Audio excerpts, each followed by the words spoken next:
Good morning. Welcome back. It's Friday Coffee Talks. I'm your host, Connor Volpe, and we are here talking over coffee on Friday for episode 123. Boom. I was creating the folder for this episode and got to type in FCT123. I love it. I love it. I love it. Love it. I'm going with the Seven Springs. That is the blank side of this cup. I'm an idiot. Seven Springs Mountain Resort Cup today. I wish I was at a ski resort today. I do. It's cold enough outside. The vibes are right. I wish I was skiing. So we went with the coffee cup that we got at a ski resort. Very appropriate. Very good cup of coffee today. Warm, but not too hot. Not melting the old taste buds. I spilled milk everywhere as I was making it, but I'm not going to cry about it. Okay. Dad joke for the day. Yes. I've got a lot of things to talk about today. I hope you've all been well. We're into our every 2-week pattern with Friday Coffee Talks now. So for those of you who have been regular listeners, appreciate you sticking with me, even though it's a little less consistent than normal. Life is just life. So with second store opening and all the stuff that we've got going on, it just got to be too hard to do an episode every week. So here we are every 2 weeks. I hope you had a great Thanksgiving. I did. It was delicious. It was full of wonderful food. Hope you got to have some great time with your family, do all that kind of stuff. Thanksgiving is great, but now we're into the Christmas season and I am so stoked. I love Christmas. It's the best. Now Christmas is here and, just everything is awesome. Everything is great. I can watch Christmas movies and listen to Christmas trap music and not feel bad about it. So that's awesome. It's so good. It's weird to live in the kind of dual world that I live in where like I'm a big believer in giving Thanksgiving its space. I'm not a Christmas music early hater or Christmas decorating hater. I just want Thanksgiving to have its respect. I've talked about that multiple times on here. But at the same time, we run 2 children's boutiques and Mandy, especially, she lives seasons ahead. She's buying for summer right now. She's in like full on beach bathing suit mode. And so to live in that world where we have to do Christmas early because we have to set up the store and do our big Pink Miss event and the whole, all the stuff that goes in that. It's like 2 opposing views that just like battle each other. So it's crazy. Traveled this week. I had a really nice trip. I don't take day trips that often. Most times with schedules and the way meetings work out, I end up having to come in the night before or stay the night after a meeting and then fly out the next day or whatever. But this week I got to do a day trip. I took an early flight out, had a lunch meeting, and then took an evening flight home same day. It's very weird. Everybody who travels with me knows I always have my same routine. I have my suitcase. It gets packed with the same things, whether I'm going on a week-long trip or a few-hour trip. And it's very rare to see me on a trip without my suitcase. And I felt so naked on the plane. I was like, oh my gosh, where's my stuff? I kept feeling like I'd left my stuff somewhere. Not a great feeling, but I had a great trip, great meeting.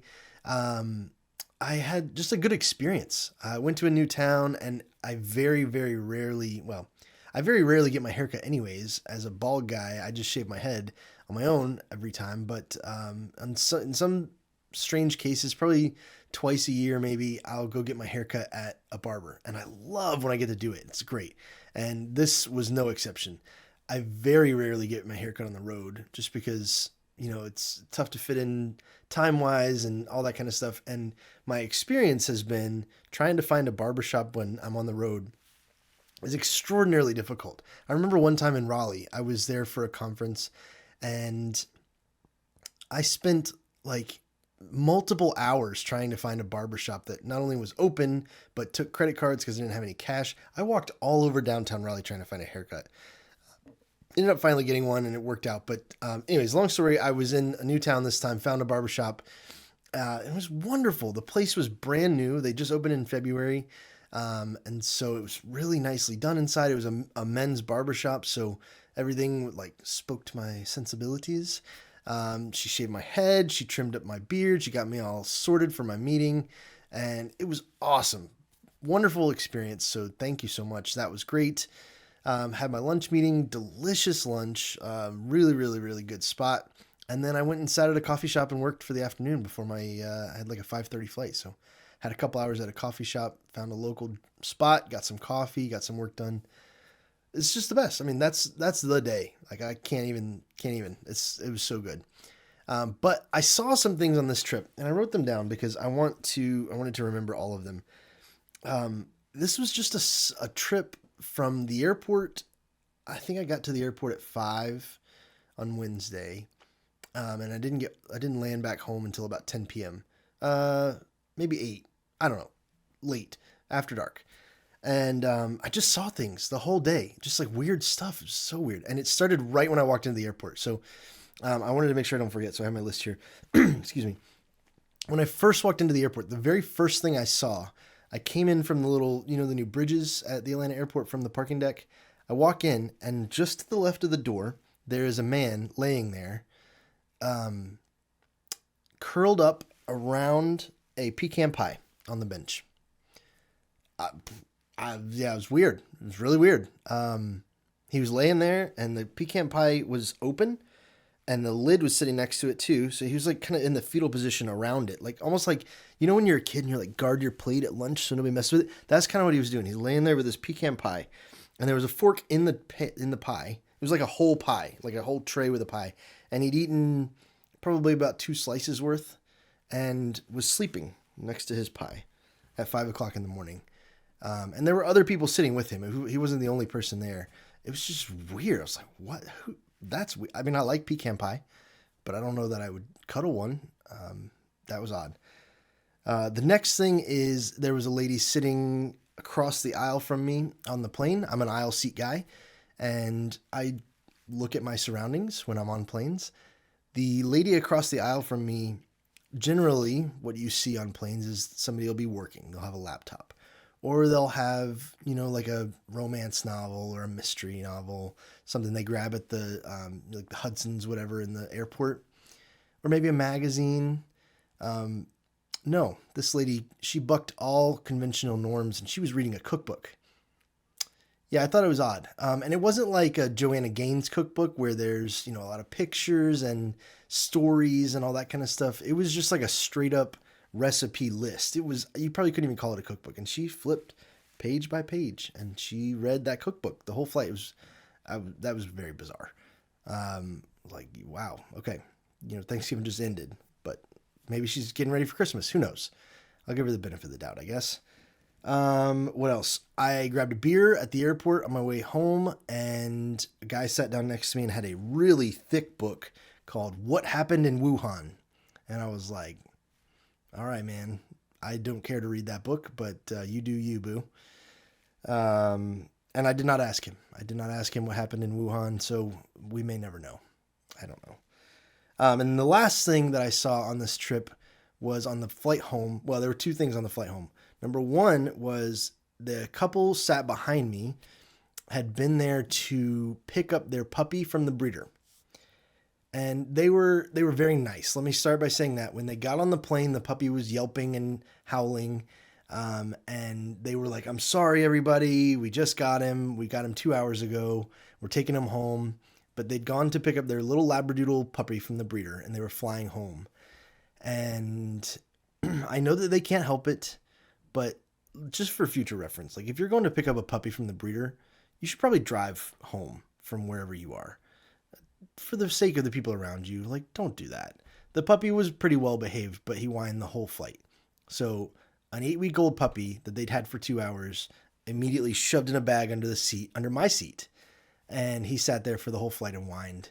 And I had my noise canceling headphones, but it did not cancel out the dog whining. It was pretty annoying. But the other thing that I saw on the way home is the couple sat next to me.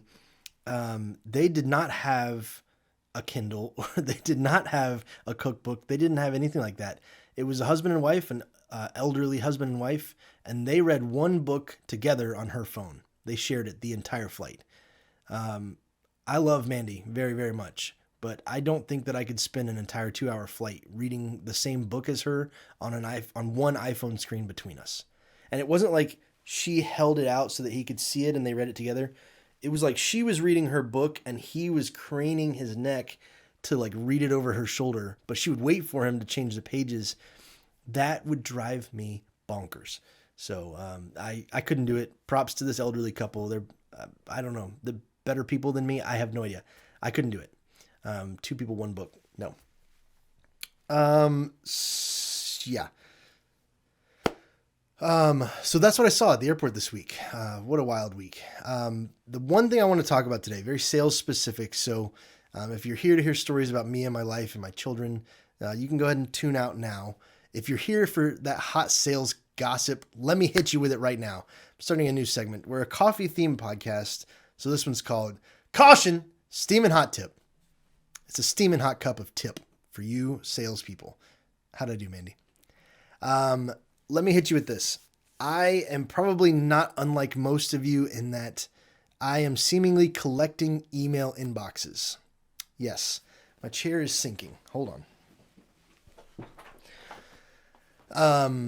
I've been at Store Magic for a long time, and through that process, we've added people to our team. We've lost people from our team, and as time has gone on, as I've been more involved in projects, as I've stepped into new roles and new territories and all that kind of stuff,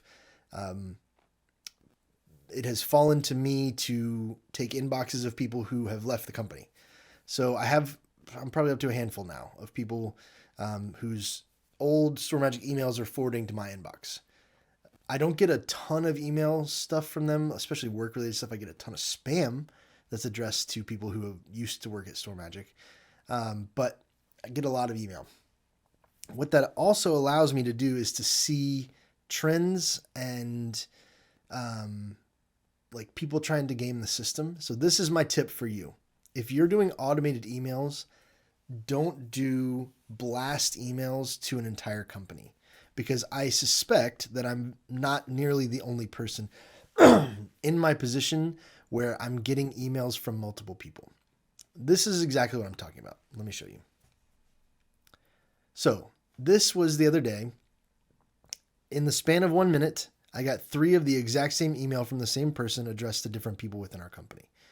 So if you are like me and you are receiving email from multiple people and somebody spams out the same email to multiple people within your company, this is what my inbox looks like.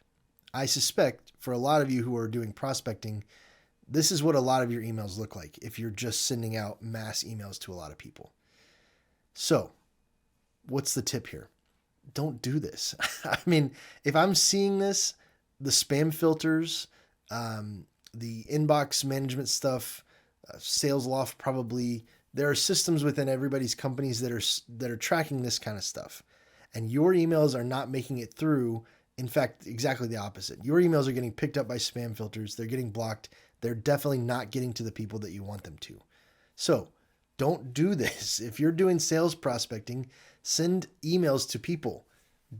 Take your time to do the research and figure out who you need to be contacting at your target customer. Find the roles that you should be speaking to. Find the people who have responsibility. Talk to your partner network. Do the groundwork that it takes to send appropriate emails to people, because if you're sending out 3, 5, 10 emails to different people within the same company of the same email, I would guess the chances are very high that at least one of those people is getting multiples of those emails. So don't take the easy way out. Do the work. Do the things the right way, and it will work out better for you. Because if I get an email like this, sorry, buddy, but I didn't read any of these. Didn't open them. Didn't even read them. I don't delete any emails, but I deleted all 3 of these immediately. Did not read them. So it did not get to your target. It did not get to your audience. And I guarantee that I'm not the only one that treats these that way. So there's your steaming hot tip for the day. Thank you for joining me on Friday Coffee Talks. Have a wonderful Friday. It's December. It is the month of Christmas. It's cold outside.